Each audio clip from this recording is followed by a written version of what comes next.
વાવથરા જિલ્લામાં એક નિરાધાર સગીરાના કથિત શારીરિક શોષણના કેસમાં મહત્વપૂર્ણ કાનૂની વળાંક સામે આવ્યો છે. પરિવારનો આક્ષેપ છે કે અનેક રજૂઆત છતાં પોલીસ દ્વારા કાર્યવાહી ન થતા આખરે થરાદ સેશન કોર્ટનો દરવાજો ખખડાવવો પડ્યો હતો.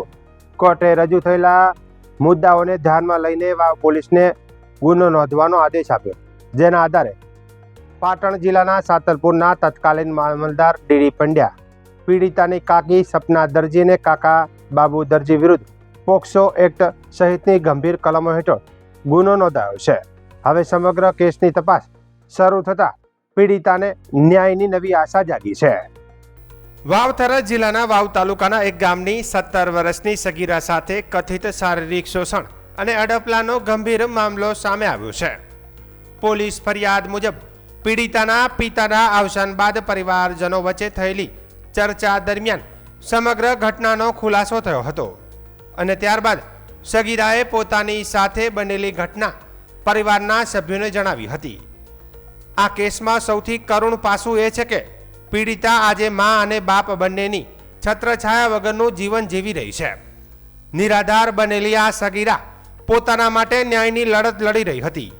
પરિવારનો આક્ષેપ છે કે અનેક વખત રજૂઆતો કરવા છતાં કાર્યવાહી ન થતાં આખરે થરાદ સેશન કોર્ટની મદદ લેવાની ફરજ પડી હતી.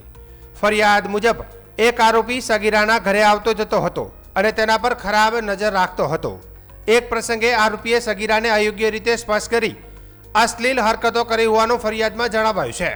તે ઉપરાંત અન્ય 2 આરોપીઓએ પણ ઘટનામાં સાથ આપ્યો હોવાનો અને સગીરાને ઘટનાની જાણ કોઈને કરશે તો જાનથી મારી નાખવાની ધમકી આપી હોવાનો આક્ષેપ કરવામાં આવ્યો છે. ફરિયાદમાં જણાવ્યા મુજબ સમગ્ર મામલે સૌપ્રથમ તારીખ 14 માર્ચ 2026ના રોજ વાવ પોલીસ સ્ટેશનમાં લેખિત અરજી આપવામાં આવી હતી. ત્યારબાદ જિલ્લા પોલીસ અધિક્ષક, ડીવાયએસપી, ગુજરાત રાજ્ય મહિલા આયોગ તેમજ માનવ અધિકાર પંચ સહિત ઉચ્ચ અધિકારીઓ સમક્ષ પણ રજૂઆતો કરવામાં આવી હતી. તેમ છતાં કોઈ અસરકારક કાર્યવાહી ન થતાં ફરિયાદી પક્ષે નામદાર સેશન અદાલત થરાદનો દરવાજો ખખડાવ્યો હતો.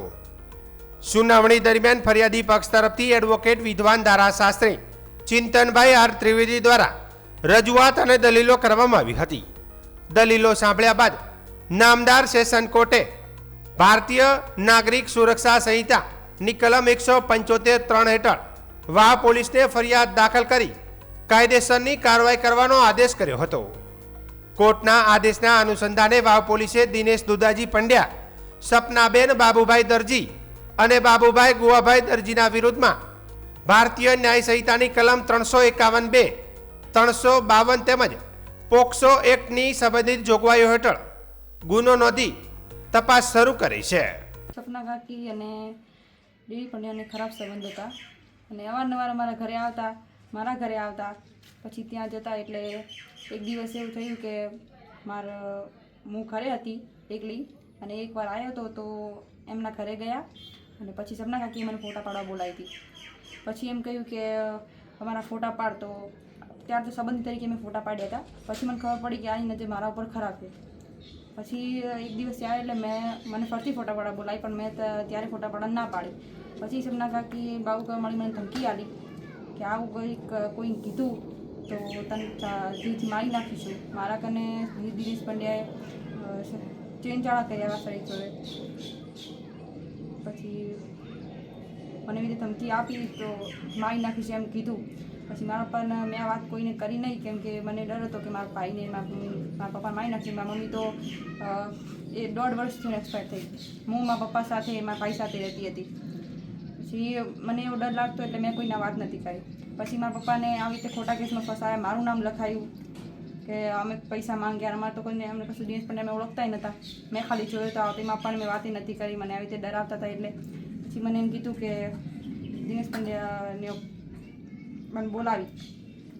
પછી આવી રીતે મને ધમકી આપી હતી. પછી મારા પપ્પા એક્સપાયર થઈ ગયા. પછી મેં કીધું હતું મારા કાકાને કે મારી સાથે આવો બનાવ બન્યો. પપ્પા કઈ રીતે એક્સપાયર થયા? મારા પપ્પા આવી રીતે ખોટા કેસમાં ફસાયા. પછી 10-15 દિવસ જેલમાં રહ્યા. પછી એમને કંઈક બીમારી થઈ એવું કહ્યું ને સારવાર દરમિયાન દવાખાનામાં હતા. શું છે કોર્ટ જોડે તમારી અપેક્ષા? હવે મને સાચો ન્યાય અપાવે તો મારા ભાઈ નાનો છે, મારા જોડે રહે છે. હવે મને સાચો ન્યાય અપાવે અપેક્ષા છે. કે આટલા દિવસથી ધક્કા ખાતા તો પોલીસે મારી ફરિયાદ નથી લીધી, પણ હવે કોર્ટમાં ફરિયાદ દાખલ કરી એટલે કોર્ટે મને સાચો ન્યાય આપવાની કોશિશ કરે છે, તો સાચો ન્યાય અપાવે તો સારું. 4/3/26ના રોજ સગીરના પિતા ગુજરી જતો સગીરાએ તેના કાકાશ્રીને તેની સાથે છેડતી અને શારીરિક અડપલો અંગેની વાત કરતો વાવ પોલીસ સ્ટેશનમાં એના કાકાશ્રી દ્વારા લેખિત ફરિયાદ આપવામાં આવેલી. જે ફરિયાદ પોક્સો એક્ટ નીચેનો ગુનો હોવા છતાં અને ગંભીર ગુનો હોવા છતાં વાવ પોલીસ સ્ટેશન દ્વારા કોઈ સંતોષકારક કામગીરી ન કરી, કોગ્નિઝેબલ ઓફેન્સ હોવા છતાં એફઆઈઆરની નોંધ ન નોંધી અને એફઆઈઆર ન નોંધતો ડીવાયએસપી શ્રી, ડીએસપી શ્રી તેમજ માનવ અધિકાર પંચ તમામ જગ્યાએ લેખિત રજૂઆતો કરવા છતાં, વિજિલન્સને પણ રજૂઆતો કરવા છતાં પણ કોઈ સરકારશ્રી તરફથી આ ફરિયાદ નોંધવા માટે કાર્યવાહી ન થતાં ફરિયાદી દ્વારા નામદાર સેશન્સ અદાલતમાં થરાદમાં પ્રાઇવેટ કમ્પ્લેન દાખલ કરી. જે ફરિયાદના કામે નામદાર કોર્ટે આદેશ ફરમાવ્યો BNNS 175(3) નીચે અને એફઆઈઆર નોંધી અને તટસ્થ કાર્યવાહી કરવા પોલીસને આદેશ ફરમાવ્યા છે. આ ફરિયાદના કામે દિનેશભાઈ દુદાજી પંડ્યા મામલતદારશ્રી, સોનલબેન બાબુજી દરજી અને બાબુભાઈ ગોવાભાઈ દરજી વિરુદ્ધ ફરિયાદ નોંધવામાં આવી છે અને હાલ પોલીસ તપાસ ચાલુ છે. વાવ પોલીસ સ્ટેશને આ ફરિયાદને સંપૂર્ણપણે નજરઅંદાજ જ કરી છે અને વારંવાર ફરિયાદી અને સગીર દીકરી દ્વારા ધક્કાઓ ખાવા છતાં કોઈ જ સંતોષકારક જવાબ નથી આપ્યો.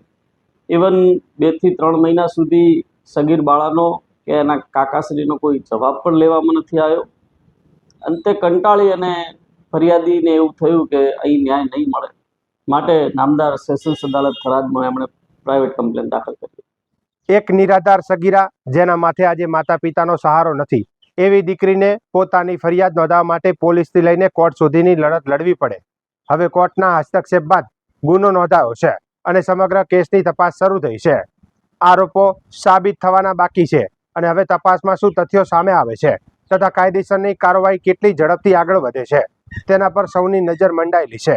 આ કેસ ફરી એકવાર એ પ્રશ્ન ઊભો કરે છે કે જો પ્રારંભિક રજૂઆતો પર સમયસર કાર્યવાહી થઈ હોત તો શું પીડિતાને કોર્ટ સુધી જવાની ફરજ પડતી હોત? તે પણ એક ચર્ચાનો વિષય છે.